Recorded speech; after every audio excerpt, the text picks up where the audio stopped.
This step might seem a little daunting, and if it is, I totally understand. But I thought it was fun.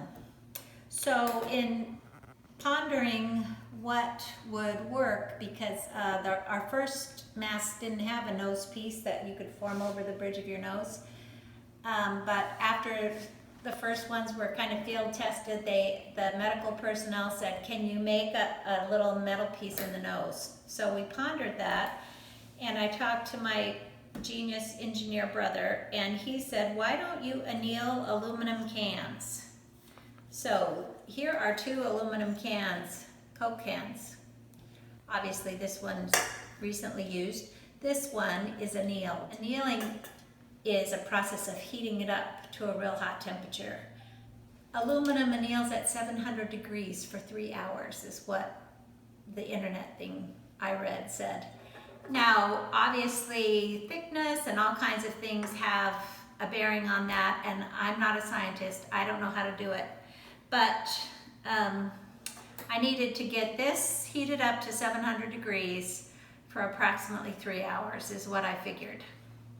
So I did think about the self-clean cycle in my oven.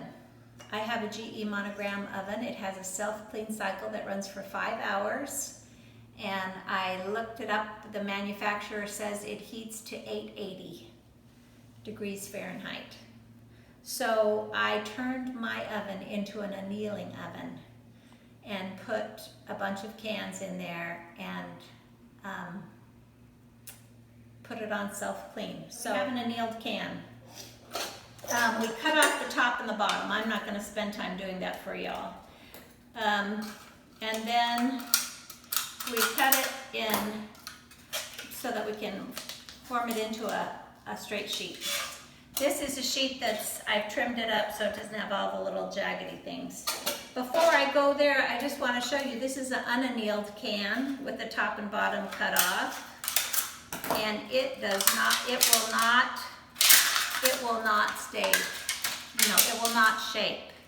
And if I put it over my nose and try to bend it, it won't do what we want to do unless you anneal it first, okay?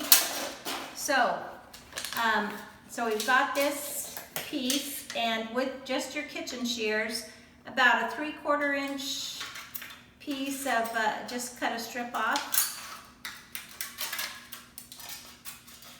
And then it's soft enough that just with your hand, you can I fold it over with a third, by about a third, because we want any sharp edge that might pierce the Tyvek. We don't want to pierce the Tyvek. I hope I've made that very clear with you. So fold it over in a third, and then fold over the other third, so that we have, so that none of the edges are on an edge. None of the sharp edges are on the edge of the nose piece. So, so we've got this. Just want to flatten it out a little more so that we don't have any of those bumps. We'll just clip it into 2-inch lengths.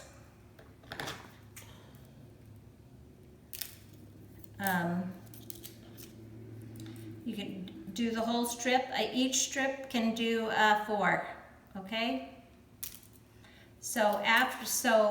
And we can do 4 strips here. So 1 can will give you 16 nose bridges. And then when you get to this point, then you also want to just trim the corners off once again, so that we don't have any sharp points that are going to pierce our Tyvek.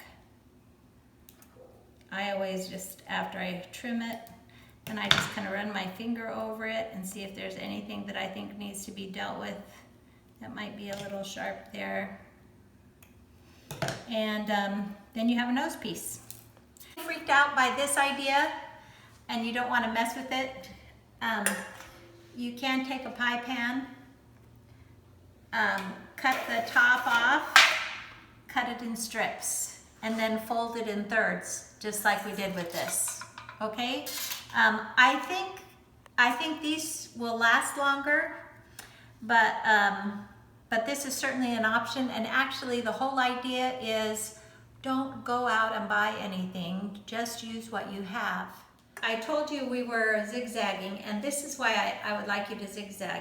So this mask, like I said, one of the first ones I made, it hasn't been used, but I've used it as a demo to show lots of people. It has been washed. It has been sterilized in an autoclave, which is high pressure steam for 30 minutes at 250 degrees. But eventually it's going to wear out. So whenever whoever's using it feels like my mask is failing, I can't use it anymore, have them cut off the mask.